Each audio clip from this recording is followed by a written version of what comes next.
तो प्यारा दोस्त ना, हमारे मालवे में एक कहावत है कि खई पीन पूजे देव नी भूले जन्म की टेव। ऐसी माई डोकरी कहे वो कदी कदी आदमी भूली जाए जो घर में करे वो को उस बाहर है। जैसे नरा बीड़ी पीवा की आदत पड़ी है, डोकरा डोकरी बैठा रहे वहाँ भी चेते ले। अब हमारे घरे रोज डालडा ही खाए न बेरू पूजना न भी डालडा धोला है जल्दी जल्दी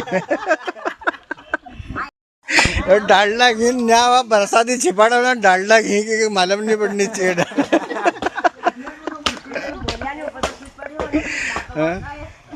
क्यों आप सब कोई को मालूम नहीं पड़नी चाहिए कि अपन डालडा घी लाया था।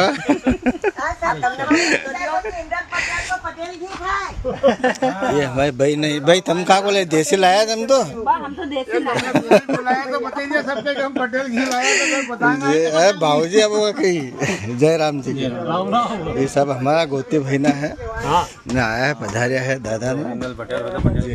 हाँ जी कहीं गिरी थी तब भी तुम घी को कहीं गिरी थी।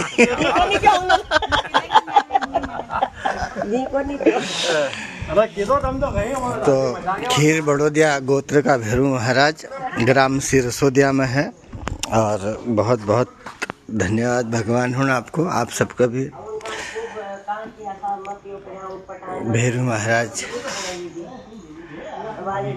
की कृपा सब पर बनी ही रही, सब आनंद मंगल में रही। बोलो भैरू महाराज की जय जय की। क्या बात है, हूँ नहीं ये चालू करने भूल गया तो फिर से करना पड़ेगा। बोलो भैरू महाराज की। क्या बात है।